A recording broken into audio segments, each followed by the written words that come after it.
We have one. All right. I call the Planning Commission meeting on August 26th to order. The time is 5 p.m. Let's all stand and join me in the Pledge of Allegiance. Allegiance to the flag of the United States of America, and to the republic which stands one nation under God, indivisible, liberty and justice for all.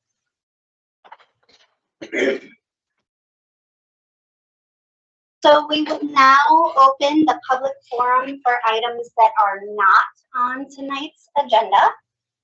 Each speaker is limited to 3 minutes and the total public forum is limited to 15 minutes.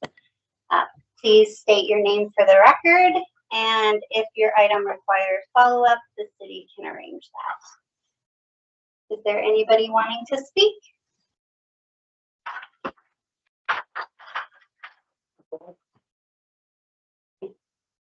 Chairman, members of the Planning Commission, thank you for giving me a chance to speak.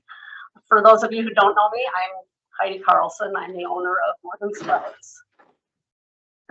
And to answer the first question that was posed to me the last time I got up in front of a group like this, no, I can't vote in Pine City. Neither can Adam. We live in Rock Creek, but I do have a business here. I've had a business here since 2014. I pay taxes, I contribute to the community. And okay, can I pause you? Is this, does this have something to do with what's on the agenda later? Because this is for new items. So there'll be time later. okay, I was told that we could only speak during the public forum. Yep, so there will be time where you can ask questions later, but this is for I just wanted to say my piece and be done. I wasn't gonna ask questions. Okay, so the public hearing, that isn't until later. So this is for new items. So this is just for anybody who has new items, but once we get to that spot later in the agenda, if you have questions, you can ask questions there. Okay, so in other words, I can't say anything about the registration. You At that time. You absolutely can. Yep. So we'll kind of walk through it, but now is for any, like, if there's something new that's not on the agenda. Okay. Okay. Thank you. Anybody have anything new for the agenda? Okay, so let's move on then to the next agenda item, which is consideration and approval of the agenda. Are there any additions or corrections that need to be made? No? I'll entertain a motion. I move we approve the agenda as printed. I'll second that. So first by Brent, second by Luke. Is there any further discussion? All those in favor say aye. Aye. Opposed, say nay. Motion carries. Did I do that backwards? No, I did the agenda, okay. The approval of the meeting minutes from last month, July 22nd.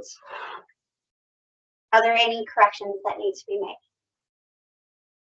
I would once again point out that my name is slightly misspelled.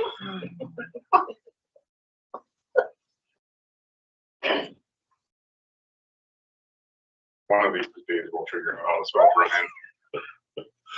Autocorrect, I'm sure. All right, any other corrections that need to be made on the meeting minutes? Okay, can I get a motion with the update to his name? Yep, Somewhat. second. I'll second. Any further discussion? Okay, all those in favor say aye. Aye. Those opposed, nay. Motion carries. Okay, next up on the agenda is the public hearing for the nuisance ordinance, 8.20 nuisance ordinance. Tabitha, can you walk us through what updates that you made? The only update that was actually made that was not approved at the last planning commission, the Sheriff's Department really wasn't a whole lot of help on, they just said exceeds the applicable noise limits established in the Minnesota Rules, Chapter 77030, as measured at or near the receiving property using a calibrated ANSI Type 1 or Type 2 sound level meter.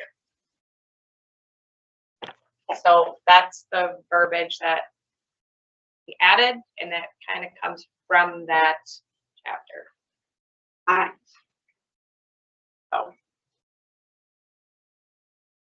that's the only change that was made. Okay, so open for public hearing now. Is there anybody that would like to make public comments on the nuisance ordinance?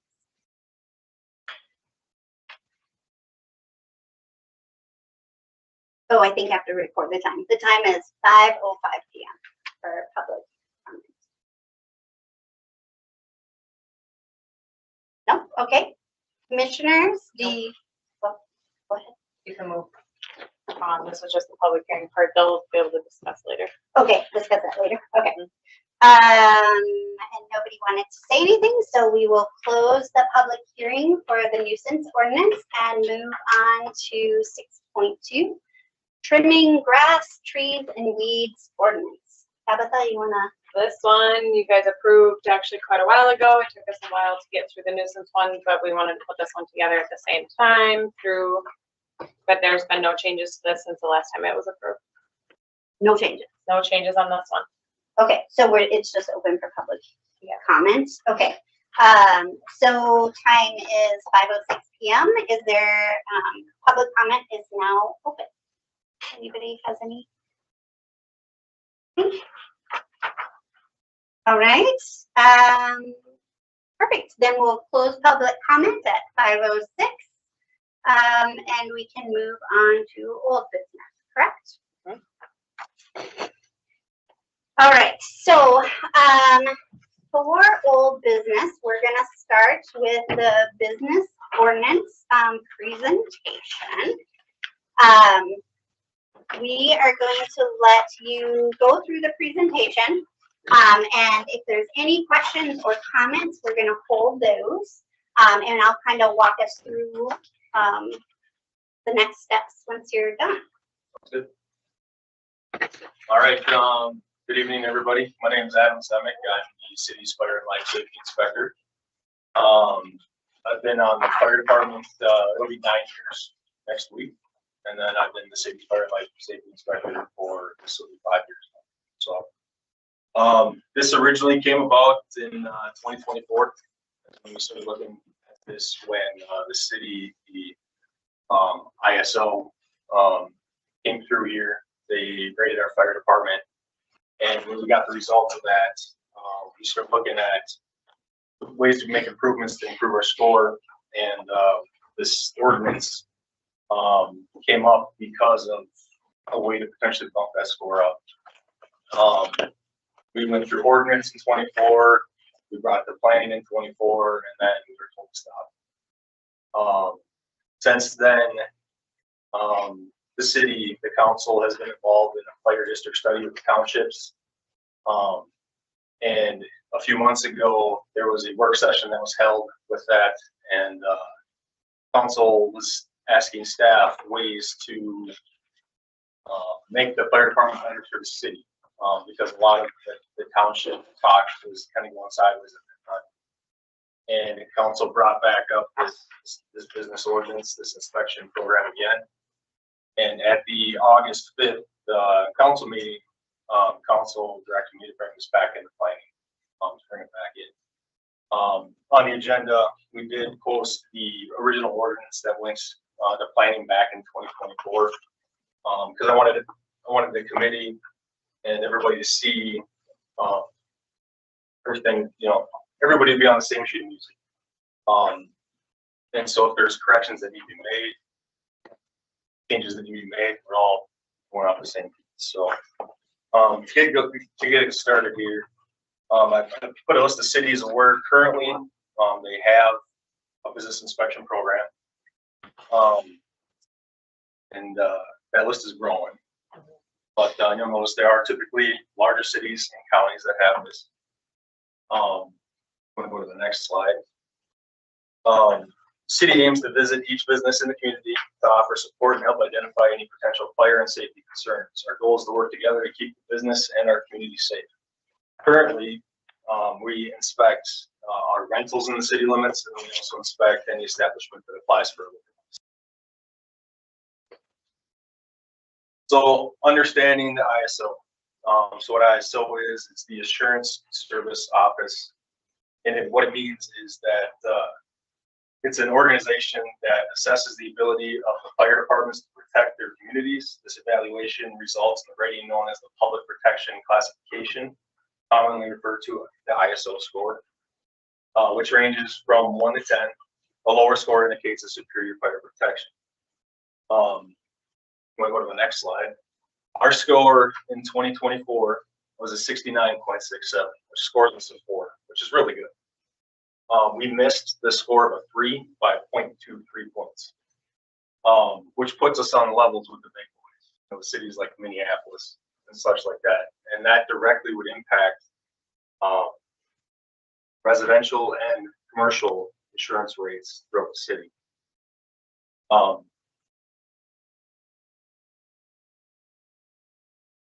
Sorry. Particularly commercial rates. Yeah. Significantly impacted. A rating to 3 could save business owners a lot of money. And we just barely missed it. And that's the goal. And I know this sounds like a lot. And I know a lot of, I've heard from other businesses over the last 2 years, when the last time I proposed this, that other businesses get other inspections. They have the Department of Health come through. They have the Minnesota Pollution Control come through. They have the Department of Human Services come through. None of those inspections goes towards the ISO rating. Only the fire department inspections counts towards that. And you'll see throughout some of the other slides I have when I show like some of the stuff that I look at, the stuff that they're missing, for one, some of the fire, the life safety stuff that I'm finding too. Go on to the next slide. So in the last results, I posted, if you can move also a little bit there. Under our pre-fire planning inspections, out of a possible 12 points that we could score, we only scored 0.72 out of that section. That's pretty low considering that we only missed that 3 by 0.23. And part of these inspections that with the city we hope to do through the fire department would also include these pre-plans where you know, I would come do the inspection. We can get floor plans done of the buildings. We can communicate all this information to the fire department, making it safer for the community, quicker response times. So if we do have a call in a local business, we can respond quicker. We have knowledge of the building. We know where the hazards are. We know where the utility shutoffs are. It makes it safer not only for the community, but also for the responders responding to the call. They do not count the rental inspections that we do. You see that all buildings except for 1 to 4 family dwellings. So the majority of our rentals that we do in town aren't counted in this ISO rating. So that's part of the reason why our score was so low. The only credit we're getting currently are for the pre-plans we currently do through the fire department, which right now, because of our drill schedule, because we only are allowed to drill 2 nights per month, we might get 1 or 2 of these done a year. So we don't get a whole lot of pre-plans in. So this would increase that number, and then of course having a established inspection program will boost these numbers up. The next slide. I put on there a sample inspection form that the state fire marshal has on there. It's a typical, you can go onto the website and pull this off. It's typically what I would look for walking through. Not all buildings have these features, like not all buildings would have a sprinkler system. So that would just be marked NA if they don't have it. But you know, I'm going through buildings, I'm looking at exits, I'm looking at egress, passive egress, making sure exits aren't blocked. I'm looking for electrical hazards. I'm looking for extinguishers, making sure they've been serviced. You know, they're up to date. Flammable and combustible fluids, making sure those are stored properly. That's just an example of kind of what's out there. This was a draft registration statement that we made back in 24.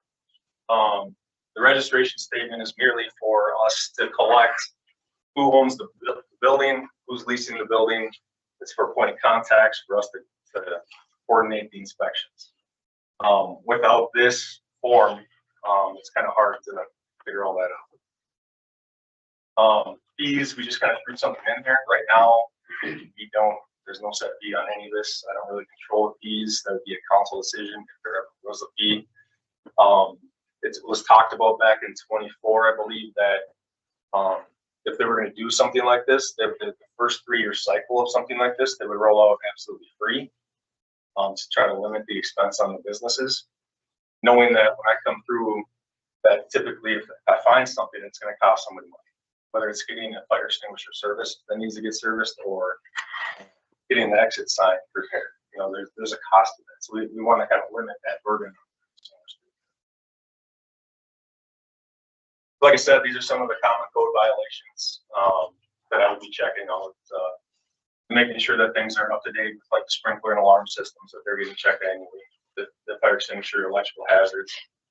Another misconception that was out there back in 24 was that what I can enforce on existing buildings. So I can't go into an existing building, for example, like this building, and say this building needs a sprinkler system.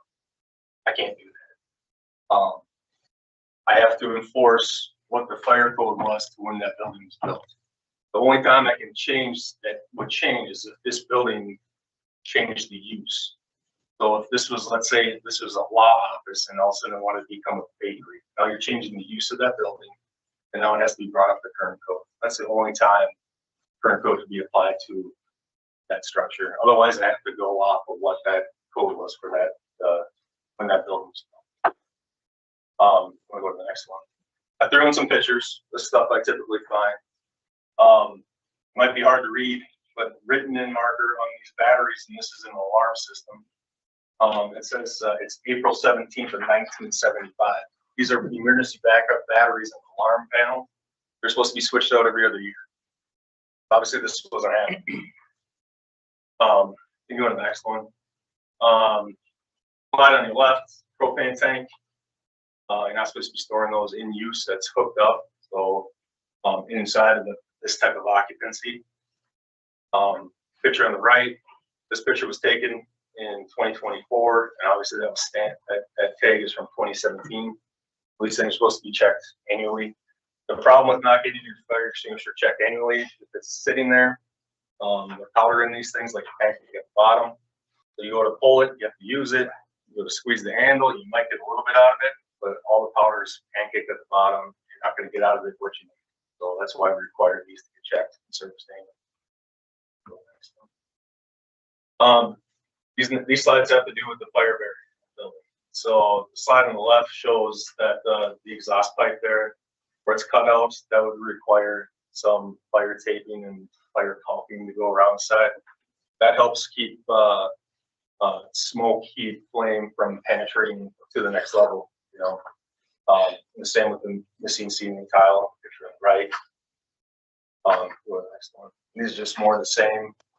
Simple fixes. Ceiling tiles don't look like a lot, but they actually offer fire protection. Depending on the tile, these ones offer about a 30-minute fire barrier. So having them in place, it's called compartmentalization. It gives the fire department time to get there, respond, put a fire out where it's at, versus having that fire smoke damage spread to other rooms in that building. So this is a sprinkler system that was recently serviced. And the big problem with this one is this this is called a check valve on the riser. And this indicator right here is telling me that the system is off. This is a big problem. So if there's a fire in this building, and this valve, this paddle is this way, it's saying water flow can't go off. But if there's a fire in this building, the sprinkler system's not active. The building's burning down. This building, we had to put on fire watch until a tech was able to come get the system fixed.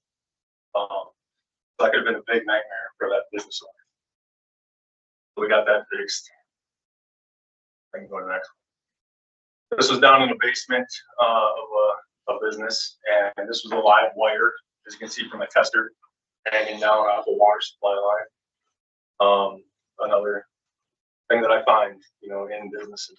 So, but this was a grease trap in a basement.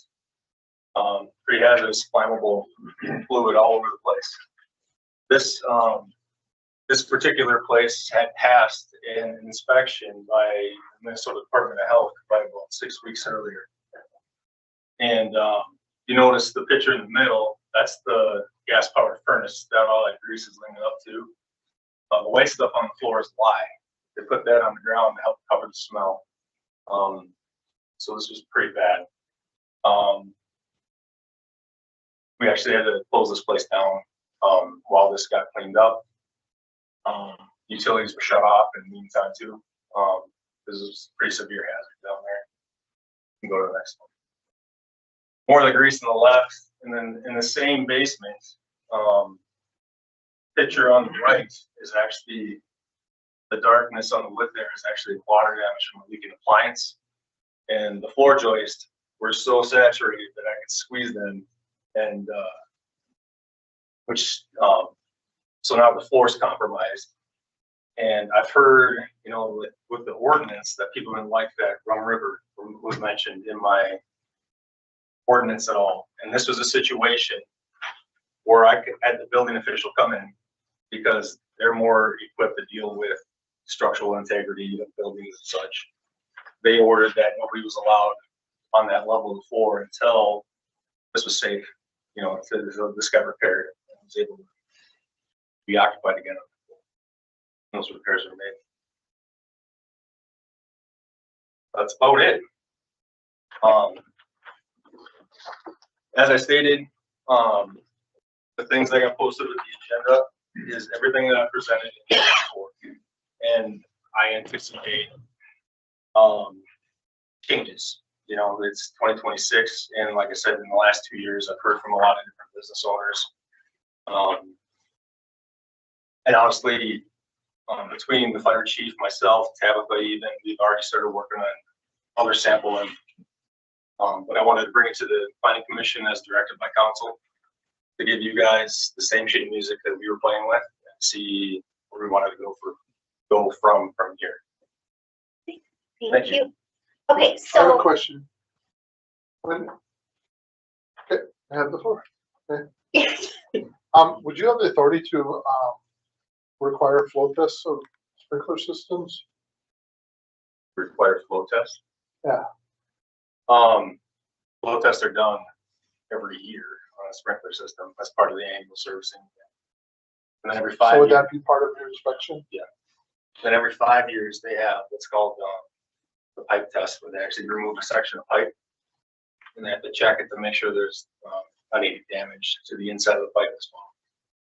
So, and that would be part of my job to verify that that's actually being done.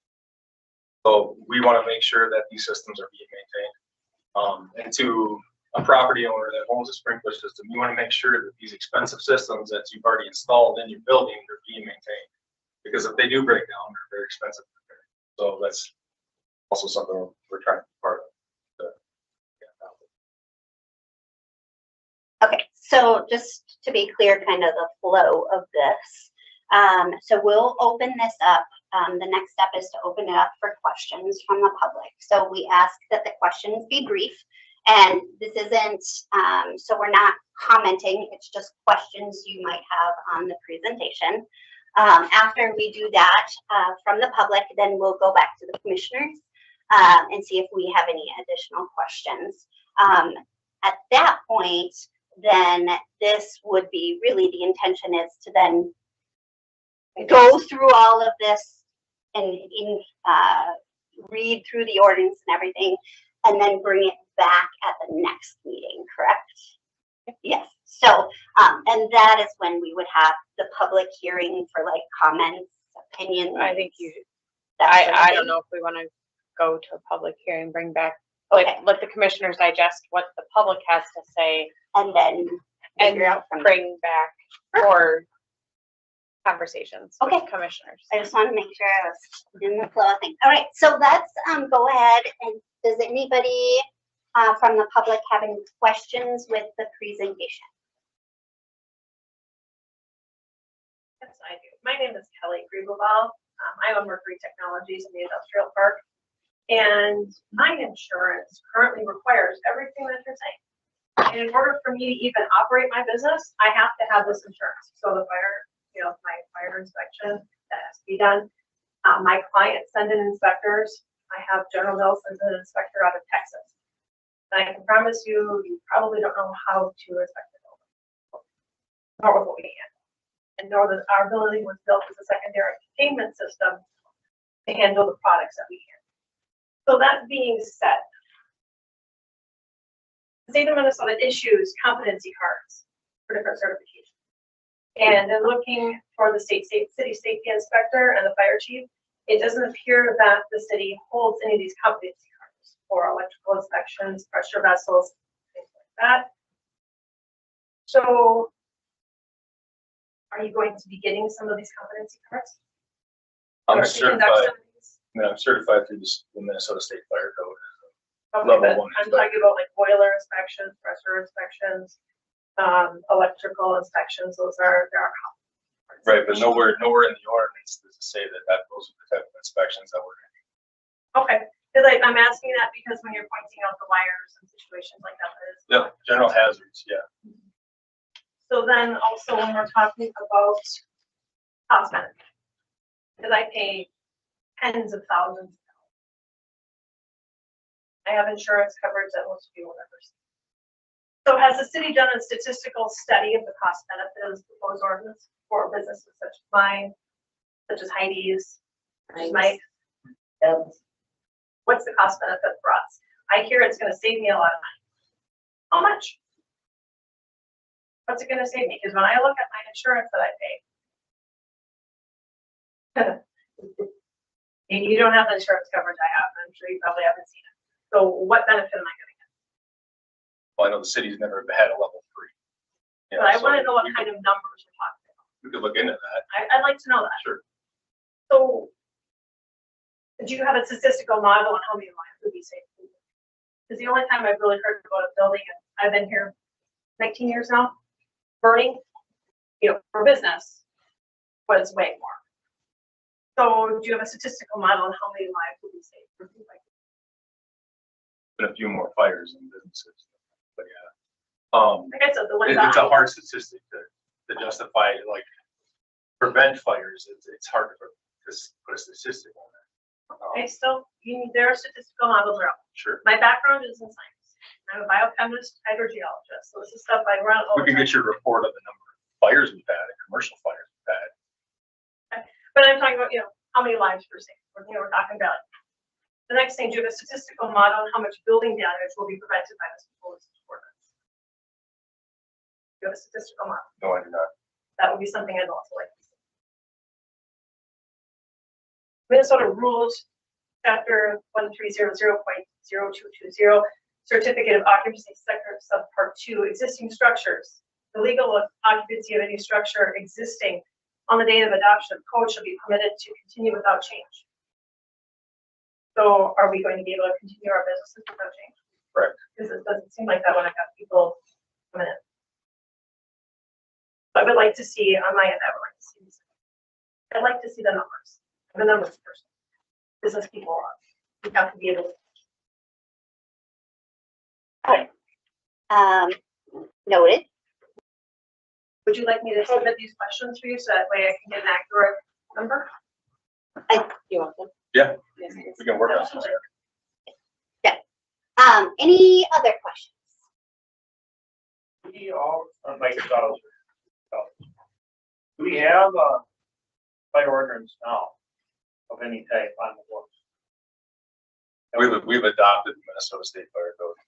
I mean, we have something already. Yep. Right? So why can't we work with what we've already got? And somehow, what I find problematic are the enforcement. So like, if somebody like myself, I say, I have had this year extensive inspections by Minnesota OSHA, by my insurance company, by the insurance company, the underwriters, they come through and they go through everything with fine tooth comb. We want to see this plate, changed, we want to see this done, et cetera, et cetera. So if I say that, I really don't want to pay this fee, and then, okay, I'm satisfied with the inspections that I'm getting, you're gonna close me down? That's kind of what you're saying. So there would be a better way of that, because we're all trying to work together in the community to make that, I understand. But it's a lot of businesses that have read this have looked at this and see it as a little bit overzealous. So if there's a way to soften up that enforcement business, that might make it more of a voluntary thing. Maybe you send something out, we send something back. Right. You come. Yeah, so, and that's still to come. We're looking for Yeah. opinions. And the other thing is, this is gonna save me $100. But you have to adopt all of this stuff for enforcement. I would say, forget it. If it's gonna save me 30%, of a $30,000 insurance bill, yeah, that's worth something. If it's only gonna save me $100 or more, yeah, big deal. Right, and that goes into what you were speaking to, correct? Can I address one of the things though? So like you had mentioned, like why aren't I just going out to here? That can be construed as targeting. So if I'm just picking a business here, picking a business here, instead of having an ordinance like a program, an inspection program, where I'm treating every business the same. Like a business, if I pick yours for example, you could come back and say, well, the inspector's targeting me. You know what I mean? How about you send every single business in Pine City a package with a return thing, requesting inspection for whatever fee, and we all send it back to whoever's interested. Why not go that route? Okay, so, pause and, because time constraints, any other questions specifically for the presentation or that you were, oh, sorry. Oh. What would happen, Adam, if I just said no? Get them in here. And what? I mean, I don't want you in my business. if we adopted as this said, Yeah, if you adopted an ordinance that was a voluntary thing, and you come to my door, and I already had it, and I've got a full slate of cars to fix that day, or somebody just drops in, and I say to you, no, Adam, this just isn't gonna work. I don't want it. That's what happens. So I believe through the Minnesota State Fire Code right now, there's provision in there where I can state, if I give you 5 days written notice, I can come and inspect. Now you can tell me no. And I can then, if I wanted to push it, I could go for it and search warrant. No, I feel like that's not the way to go about it. I just was wondering, it's not that. And so like what Mike was saying, like even the language of this, can come across as harsh. And that's not come across. And I remember you saying that 2 years ago. And that's why, like I've said, we started working on different versions. The goal. You're self-employed. Right. The boss, you're not the boss of me. Right. And it's my business, my place. I pay the taxes. I inspect my own. I have pride in what I'm doing. I certainly don't want the building burned down. I certainly want it to be a good appearance. I certainly want my fire extinguishers up to date. And I feel I don't need your help. I can do it. Exactly. Not everybody can. That's a given. From your. Right. But If we someone want doesn't require insurance. We do get. Yep. It's pretty. That process is pretty intrusive. Okay, keeping us on track, timekeeper. Any further questions? For the I don't have a question, just a comment. I fully disagree with all this. All big corporations like theirs. Noted.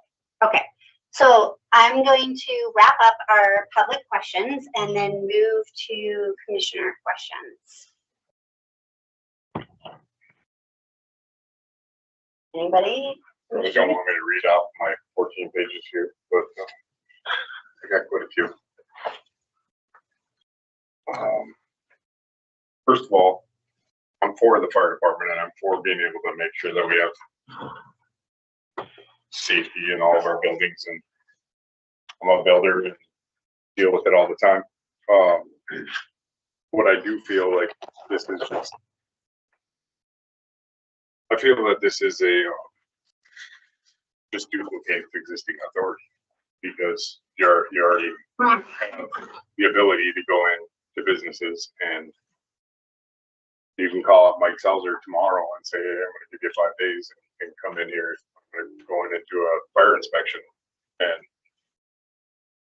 so what I think, I agree with Mike, why don't we send out something to all 178 businesses in town, have them fill out something, ask if we can get a copy of blueprints, ask if we can get a bunch of stuff so we have more information, and then try to do something over the next 3 or 4 years where we inspect all 178 businesses.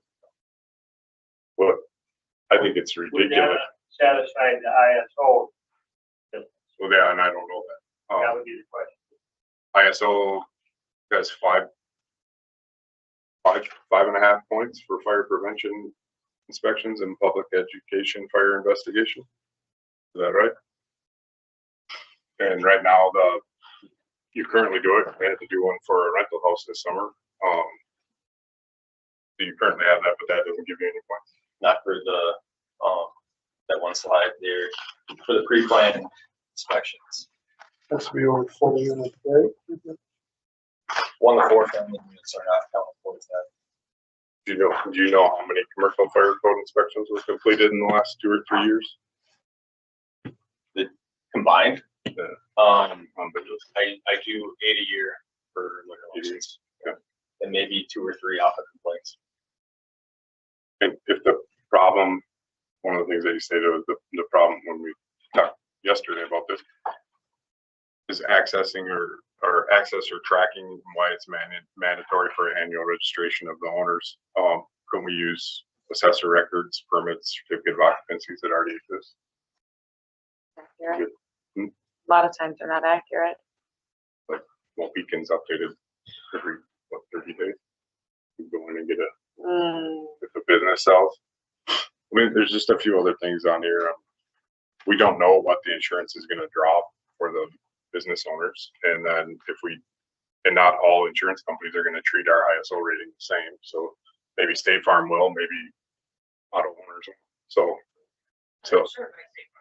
yeah, but yeah, that's my point. I mean, we don't know exactly what it's going to save, so because not every insurance company is going to look at it the same. Insurance companies generally perform their own inspections. I mean, they your rate based upon what they see. Yeah, they're taking they're depreciating They're items out. taking their risk, and they're trying to ameliorate their risk, lessen that. They're doing a lot more than that. Oh, yeah. So, can I interrupt your question? So I don't know about the fire and businesses, but so I'm hearing a lot like, we're already doing this. We already have to do this. But clearly, so there's a disconnect here that I'm not understanding. Why are we certain that they've got their ducks? I mean, they have insurance, they have inspections, but how are then these pictures you're showing not being caught? But I'm not understanding that. I'm not sure. Like you said, whether it's OSHA or whoever's going through it, like I showed in the one slide, that one passed the Minnesota Department of Health inspection 6 weeks prior. I'm fine with stuff they're not. I mean, that's pretty like seems pretty drastic, not like something. They're also looking at, Department of Health is going into, let's say, a restaurant, they're looking at different things. They're not looking at fire code, for example. They might not have a reason to go down in the basement to look at the utilities. They might be just looking at food products. Right. Whereas I'm looking at the utilities for fire code, Fire stuff. you know, so, that's how I found all of that. Yeah. But, for the ISO in particular, they don't take those other inspections into account. They just take what the fire department is doing for the community. So. So if our class does not change at the next survey, what happens to the registration program and fees if we implement? Like if we don't meet our ISO rating 3, we're still gonna be charging all the business owners in town for their registration and their inspection. But just a question that I have. Burden on owners, why must both the building owner and every commercial tenant register separately? What public safety problem does dual registrations look? The leases change quite often. So it's nice to have who's actually leasing the space versus, and then it's also nice to have who owns the building. You have a multi-unit building. Utilities might be part of one section of the building that the leasee doesn't have access to. So you have to have permissions from both to access that portion of the building. My biggest thing is if a tenant fails to register or certification is suspended, and the city can shut down the business, and they fail to register and they get a misdemeanor every single day. I just think it's a really overreach. And I want everybody to know that's here. I talked to Adam yesterday for 45 minutes. Adam put this out because it was down to 2024 and asked us for our opinion on it. These questions that I have is, as a business owner, I don't want to see any business owner in Pine City have to pay a whole bunch more money for something. He's open to changing it. I want to get down to the nitty gritty. Like, what is ISO requiring? Are they requiring a criminal penalty and to make sure that this is followed? So the criminal aspect of that comes for any city ordinance. So you don't mow your lawn, technically it could be charged with a criminal misdemeanor. So I think that's where the misdemeanor comes from. That's not how we operate. That's usually the last resort. And when it comes to, like, for example, rental registrations, if they don't turn it in on time, there's a late fee that's in the fee schedule for that. If they go beyond that, there's an administrative citation that we can issue with that. That misdemeanor charge is, like I said, the last resort that we do. So could we go back to what Mike was saying and mail something out to everybody, find out all the business owners that are for getting the inspection, anybody that's not, we put them on a list over the next 24 months, we're gonna do a mandatory inspection on? I mean, you could, and you know, You might include whatever information that you're trying to collect from each business. It could be bounced back to you and kept in a file. I get the reason why we try to get to better ISO rating. It makes sense and it is better for the business owners to have it. I'd just like to comment along those lines. I'm 22 years removed from the fire department, but I did put in 27 years. And one thing that I was always assured that if we could reduce that ISO rating, it would be very impactful for commercial owners in the town. Now, I'm just wondering if there's some way that we could do a survey of businesses in town and the difference that an ISO rating of 3 would make for their insurance, because you might be able to turn opponents into advocates. Right. Which is what I think the question was. Right. I think the hardest part of it is trying to figure out who everybody's insurance is. I mean, we could call insurances for the next 2 years and still not cover them all. So, I mean, I guess a little bit of research on some of, call your insurance company. I'm willing to call my insurance company and ask, what would this do for mine? I'm not even in city limits. My family's business is not in city limits, but is it going to affect outside city businesses? So Tabitha, I know we have a hard stop at 6:30 and we're running out of time and we've got a bunch more on the agenda. So can we, you're not with your questions yet, right? So can we entertain a motion to continue the questions next month? Is that a possibility, or? Can I make a quick statement as well? Mhm. Well, my perspective on this whole situation is clearly there's some problems from these photos. And clearly there's some businesses that need some help with inspections. Kind of like in a classroom full of kids, you've got 3 that are online. Why punish the entire classroom when there's 3 that need some extra help? So these guys run good quality businesses. Safety's not a problem. They have OSHA, they have insurance, they have inspections on a regular basis that they're already paying for. So why penalize everybody when we know there's a few minor problems?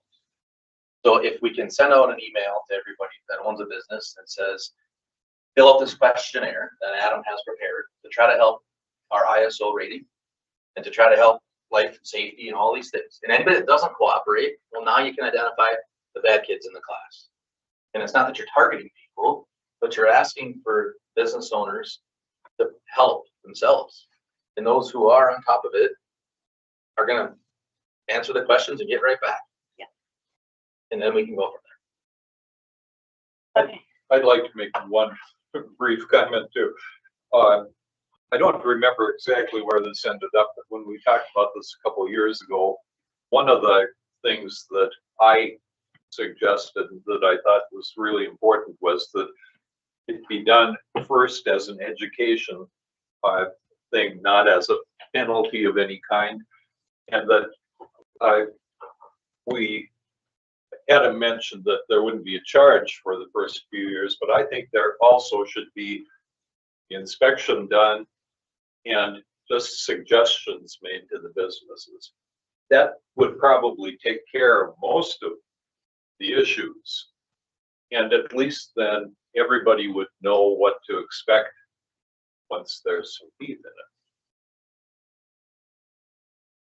But right now, we're proposing something that has no fee structure. We don't know what it's gonna cost to inspect.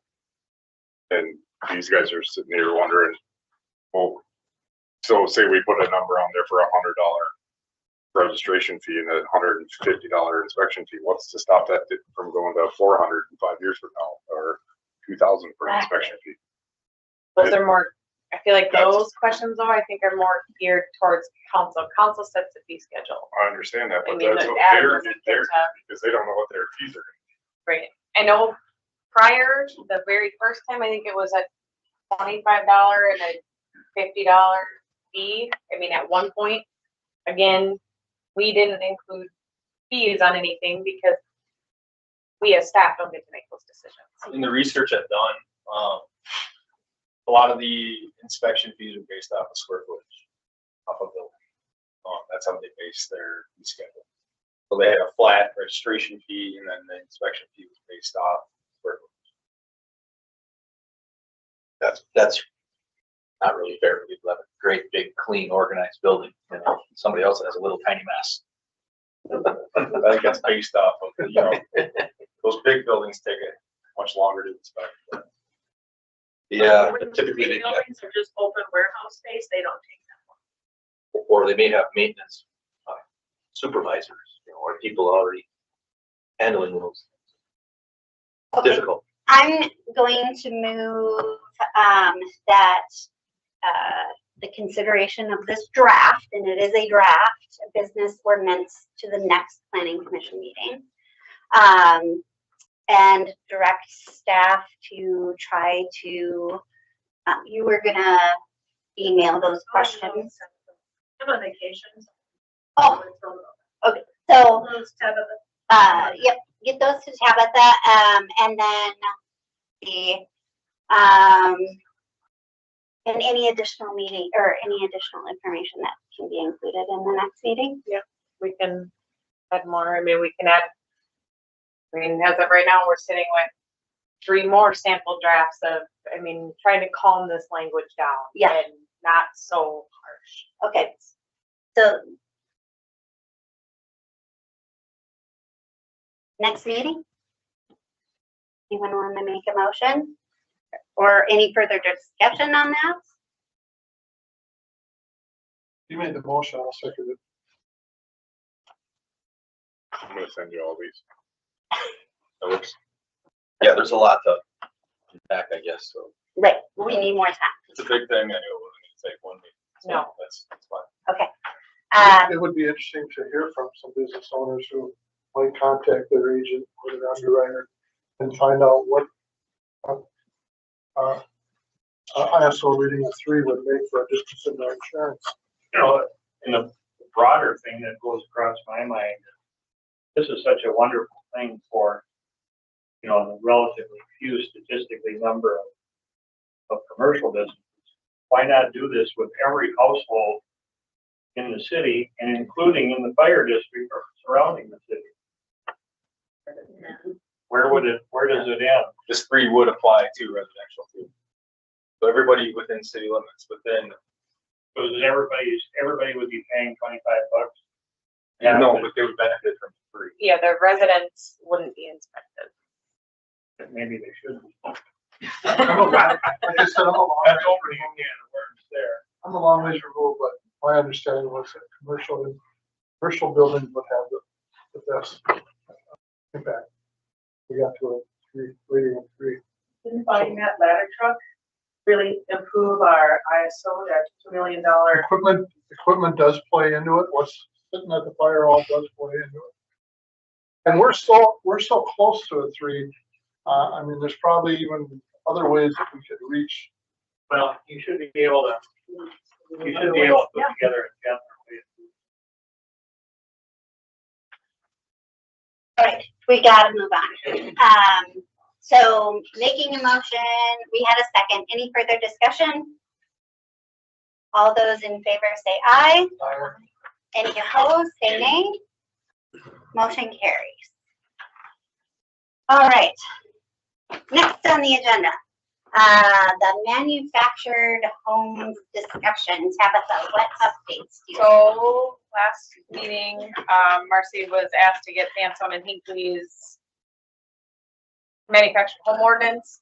Sansone responded, they said they don't technically have a manufactured home ordinance, they have architectural standards. So with reviewing the architectural standards, I put in our comparable ordinances that we have, that planning commission has attempted to change a few times, and it's kind of not gone well at council, essentially. It's been shot down at least 2 or 3 times since I've been here on the change and trying to get this worked. So I just wanted to give you guys sandstones to kind of digest. Like, I knew this agenda was going to be big. I knew it was going to be a long meeting. More so of this is kind of like digest it. I mean, next month we're looking at 4 to 5 public hearings. So again, another meeting that's going to be extremely large. So I don't know how far we want to go with this tonight. It's up to you guys. I've got a comment about that. I went up to Sansone and talked to the city planner up there about the manufactured home ordinance they have. And they're not real crazy about manufactured homes either. Okay. And so maybe we're better off leaving it the way we've got it, not allowing it. So they have an ordinance in there, They've been allowing them. but they're not. There's another property up there that I'm trying to help somebody sell in the city limits that would maybe be nice for development of something along those lines. And I Yeah. reached out to the city and asked what they would think of such a project. And they said, please don't push it that direction. Okay. So I won't. Gotcha. They'd much rather see single family homes built or multi-family homes. Or built modular. Or modular, Mm. but not manufactured homes. So And modular is allowed. Modular is currently allowed in our ordinance. Yeah. Right. So I, maybe it's better off that we don't allow manufactured homes. We have a few up on eight. Yep. From like 20 years. And kind of like anything else, it's maintained properly and taken care of right, it's fine, but a lot of times they're not. They deteriorate faster than they go home and everybody suffers. So you guys make the decision. That's your, I don't make them. So, I mean, in an effort to make things simple, I'll make a motion that we just keep it the way we've got it. which is no ordinance, Well, not allowed. not Right, allowed, not allowed. not allowed, okay. Except in manufactured housing. Right, yeah. Motion by Luke, second by Tommy. Any further discussion? Maybe I shouldn't, again, since I'm really- Should have someone else Maybe I shouldn't motion it because I've got clients that want it. But no, it's fine. You good? You're good. Okay, any further discussion? All those in favor say aye. Aye. All those opposed say nay. Motion carries to, what, remove that? Or To leave it alone. leave it alone? Okay. All right, next up is garage sale ordinance.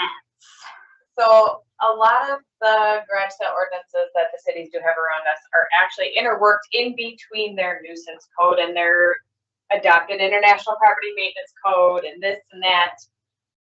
There was a few that they were gonna send them to me. I never received them. I got the city of Delano's, how they kind of, I mean, it's an ordinance, but this kind of option, I gave you a garage sale ordinance draft to read. It's short, it's simple, it's blanket, it's not overbearing. It's just minimal rules, kind of, sort of fish. Trying to follow council's direction on that. So, and just try to keep them away from becoming home occupations. So that's just another one to digest, look at.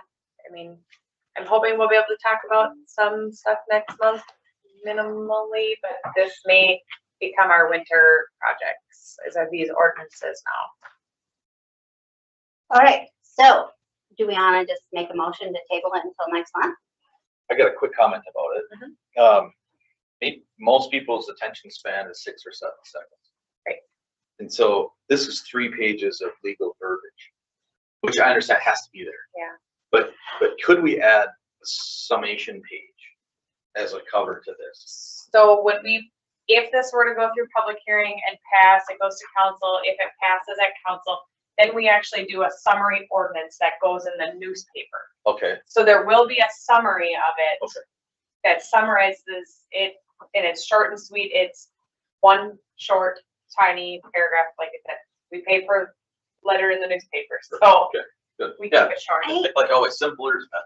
Yeah. Right, Well, right. on that, how did they add it to the nuisance? Like, that seems a lot, one line in the nuisance code seems a lot simpler than, It's not one line. it's just It's scattered. here's this and here's this and Okay. here's what you can do and I it, think it was like a little paragraph in the No, nuisance ordinance. I was no. like, well, that seems big. no, Okay. it's It's not. Okay. it's spread out, even into their zoning codes, it's spread out into their zoning codes too, so it's like council wants just a basic, simple ordinance so that it doesn't become an issue, and Yeah. this was the result.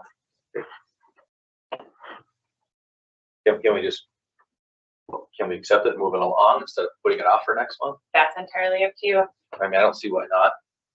We're gonna have plenty of things to deal with next month. If you want to add another public hearing, we can definitely do that. I mean, again, that's your guys' decision. I mean, can't we just put it You can put it behind us? for, that's the city of Delano. All We're not right. asking, we're not asking anybody to register. Okay. No.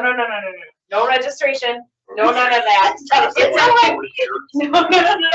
It's just a simple ordinance of, 56. you can't have a garage sale for 6 months out of summer, So every single day. can we just simply say, yeah, we like this, let's, If you Move guys it have along. all read it, you guys make that decision. Who enforces that ordinance then? You're not gonna get the sheriff to go out. Well, you like it? I like it, but I had, what I like and what the community likes are definitely two different things, so. I had one that I would really like to see changed. I don't know what happened because we put this into effect back several years ago and now it seems to be gone. Yep. In that 138230 duration, In B, it says there shall be no limit on the number of garage sales that may be conducted at a residential property during a calendar year. I really think there should be a limit. And the limit that we had once upon a time was no more than one per month. And I think that makes it so much clearer to everybody. But if it's one per month, how many days are you Well, allowing? There's other language that says up to 3 days. Okay, So fine, but that would eliminate the problems that I see having happen with just one little line. Saying you can't have more than one a month. Isn't that the goal, to eliminate the career garage sale? Is that the goal? I mean, why are we Essentially- addressing this otherwise? essentially, yeah. Or it wasn't mentioned like 6 times per year, something along those lines. Like I said, there's many, many different ways this can go. You guys can do it as one time per month. You guys can do 6 in Well- a year. You can do however you want it worded. The thing I'm thinking about, I like Brian's idea of once per month. However, if you got a big garage sale and you've got it all set up and you open your garage door and you've got it ready to go, you might want to do it again the following weekend, do it 2 weekends in a row to try to, the next one is basically everything's almost free, just to get it gone, so Right. Can maybe we 6 say- per year is better than only 1 per month, kind of thing, 3 consecutive calendar days and so many consecutive weekends? Like only 2 consecutive weekends? Or is You that, wanna look Oh, at we just, it's just I would- 3 days and 6 times a year max, whether they're all rated that's, back to back or, I don't know. It eliminates the career garage sale anyway. I think the whole thing's kind of nonsense. Yeah. I really do. Again, it goes back to it's not just the one spoiler. Obviously, Brian has noticed it around town as well. I mean, there is even picking up signs. It's the same signs that we're having to pick up because it was like, okay, well, this sign has been here for more than 48 hours. Now we have to remove. Now we are going out to remove these signs that have essentially the same address on it over and over and over. I think it should be designed to resolve those issues. That's maybe we do revisit it next month. right. Somebody want to make a motion? I'm gonna wait table it for the next meeting. Next meeting? Okay. Second? Also, First by Brent, second by Luke. Any further discussion? All those in favor say aye. Those opposed say nay. Motion carries to table till next month. Let's see, where are we? Next is shoreline ordinance. As you know, for the last few months, I've been meeting with the DNR on and off with their ordinance review committee, one of the members. They have gone through our ordinance significantly. I mean, line by line, word for word.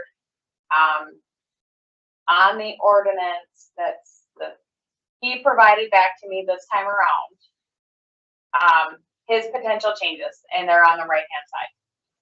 This is what they are in agreement to. I mean, they are agreeing to open up the non-riparian lots up to 45%. They've already agreed. I mean, it's there. We have to adopt, we have to go through the motions of public hearing. We also have to send it actually to ordinance review for them to do a hearing. They have to do their own hearing on it. So I mean, we're in the final stages of it. You wanted me to present to you guys, let you read through it. This is what they're saying is about all we can do and that they'll allow us to do. 40 or 45? 45 So 20% more lot coverage. for non-riparian lots.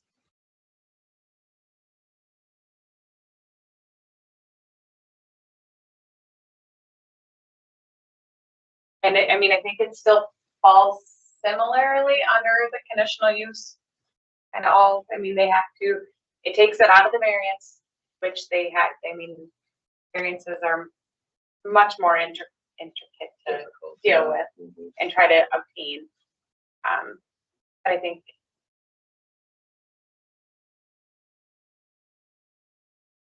and at the end, if you guys want to read through this again, this one can come back October. I like the verbiage. I think it's great.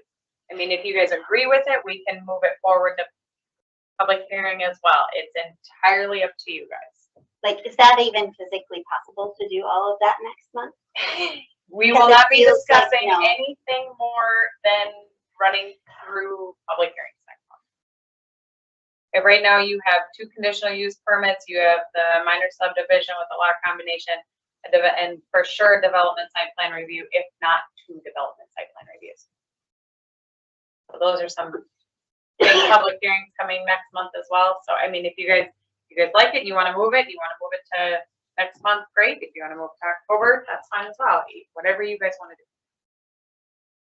Looking at the more experienced commissioners for some thoughts. here. Tommy knows shoreland really well too. He needs a little bit more time.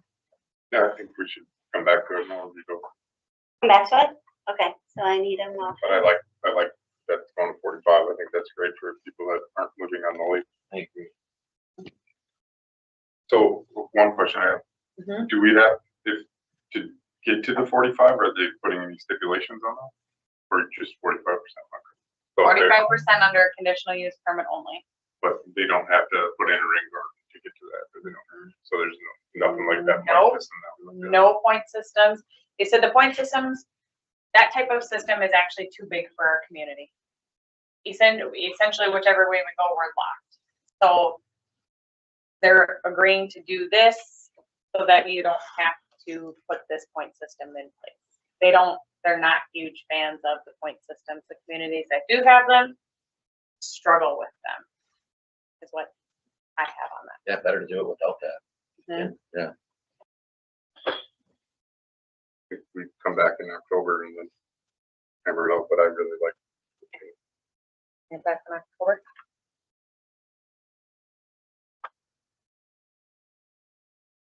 Anyone want to make a motion? Second, First by Tommy, second by Brent. Any further discussion? All those in favor say aye. Those opposed, nay. Motion carries to table to next month. October. October. October.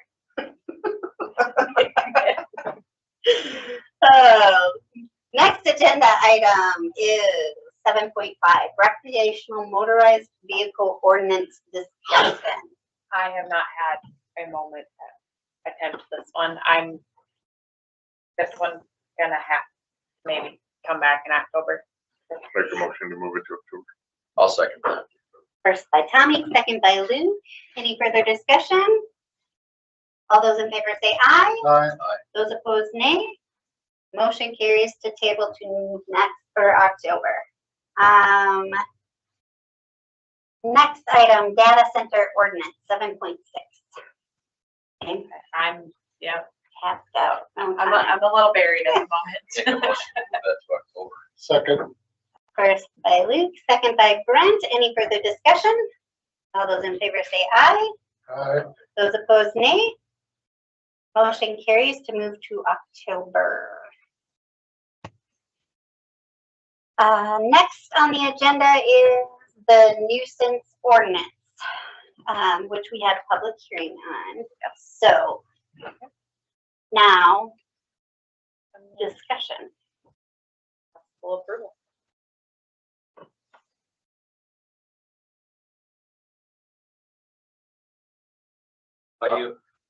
I only saw one thing that I really think should be added to this, in the section on parking and so on.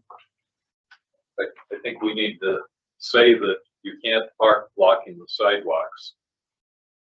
I believe it's in another part of the code, but it seems like it. I believe that's part of our traffic ordinance. Yeah, I think so, but I Yes. think it'd be good to put it in here too, since we have the section vehicle parking standards and limits.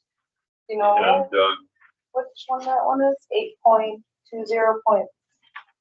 60. Then P4.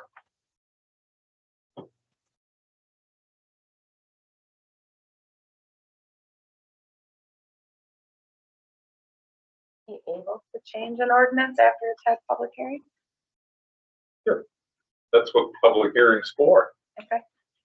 Just making sure, I don't know that rule. Then does it have to go back to public hearing? No. No?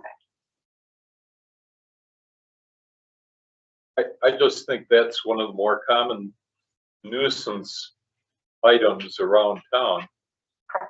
People park across sidewalks and it makes it unsafe for anyone who's pedestrian or kids or whatever. How is that not just common sense, right? Right. Well, it should be, Yeah. it should be, but people fill their garages with crap and then they park across the sidewalk.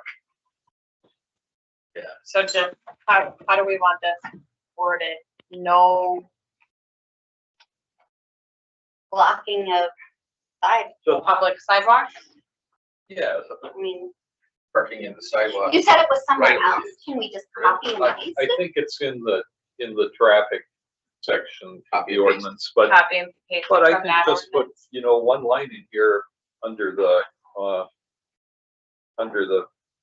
at number 4, saying, Oh, Park. service standards, yeah. yeah, saying that parking that blocks the sidewalk is a nuisance. Blocking public sidewalk, so add D. Under, add D, or Could put it as number 6 or whatever. I don't think it matters. D for basic. No blocking of public sidewalk. Where do we have approved parking surface? Is that in here? This shall not, or shall be located on an approved parking surface. That's in a different part of, that's in the zoning ordinance stuff. Like, how would it, Design requirements, citizen know that? That may be a discussion for some other day, but anyway, we'll leave it. Pretend I- Huh? Okay, I think about that parking regulation. Traffic. What do you know? There was one other item near there that I thought was a little bizarre too. Just a little farther down the page under junk and inoperable vehicles. It says vehicles stored outdoors must be enclosed in a building. We went all the way through this and that was, Good catching. It gave me a chuckle. Yeah.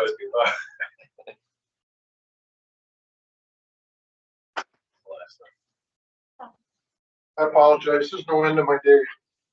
okay, well. I'll remove that.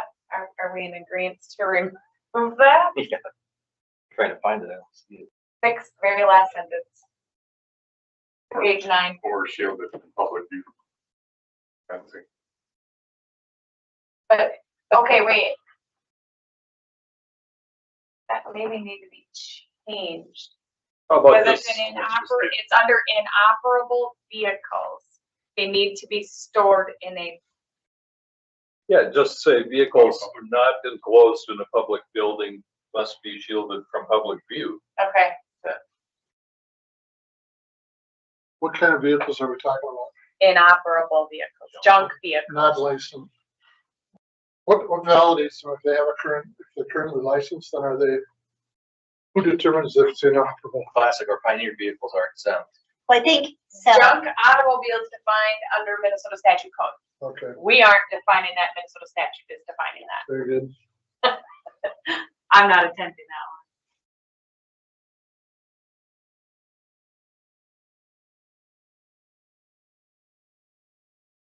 one. Okay, I have the 2 changes. I'll make a motion, we recommend it to the council with those changes. I'll second it. First by Brian, second by Brent. Any further discussion? All those in Roll favor? call. an ordinance. Oh, thank you. Okay. I don't know how to do that. Just roll call, just go around. Do I have to call their name? Yeah. Brent, Yes. Luke, Yes. Brian, Yes. Tommy, Yes. Annette, yes. Motion carries. Same with the next. All right. Next. Trimming grass, trees, and weeds ordinance. This one's been up and on our agenda for months. So let's put it to rest, huh? It'd be nice to put this one to rest. What I was looking, I mean, what changes were made? There is, so this is, the first one is our current ordinance. Yep, The second one kind of cleans it up. gotcha. Okay, because I was like, It's just a cleanup more so on that one. Clarity. well, and I think we put a measurement on the grass, so it's 8 inches. I think we upped that. The height, it says height no more than 8 inches. Because I believe it was, Is it on the first one and I missed it? We honor no mow May.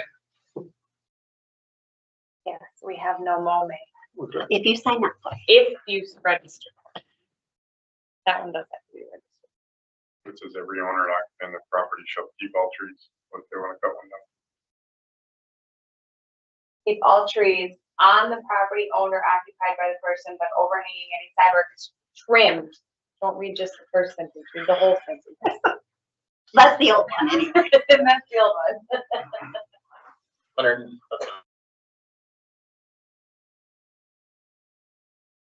The adjacent street.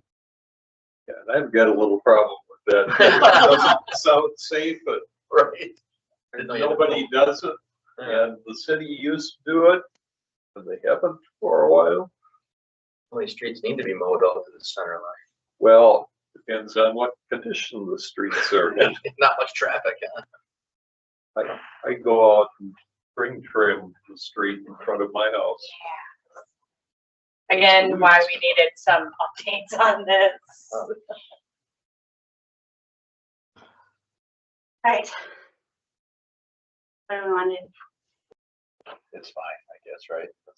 Let's close it out. I I'll need- make a motion that we accept this new ordinance. Wait, I have to do roll call because it's an ordinance? You got a first, you got a second. Oh, now I do a roll call. Okay. Yes. Yes. Brian, Yes. me, yes. Yep. All right, motion carries. Go ahead.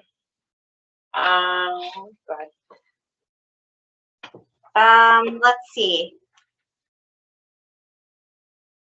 Am I on the right? Yes. So then we move on to new business, correct? All right, conditional use permit signs. These actually 8.1 through 8.4, this is what you have coming next month. Oh, okay. So just a heads up. Just a heads up, these are the new business items that will be coming. We have the applications, we have the fees, they're in currently review. Okay. So So we don't have to do anything. nothing with these, just be prepared. Yeah, Read ahead of time, ask questions ahead of we'll time. have to, yeah. I'm gonna try to get this agenda out the Wednesday before our meeting so that you actually have 7 days. I mean, policy only says 3, but this one means it's so big, I'm gonna That would really be helpful. try to do my best to get it out the Wednesday before. All right. Give some of us long enough to forget about it. All right, so next on the agenda is commissioners' concern or miscellaneous items. Anybody have any items to raise? I was very happy to read that we're gonna have a stoplight out as a quick trip. Not sure how that came about, but Yeah. All right, then if there's no further business, I will entertain a motion to adjourn. I'll make a motion. First by Tommy, second by Brian. Meeting adjourned at 6:19 PM. Thank you, everybody. Did you have anything else?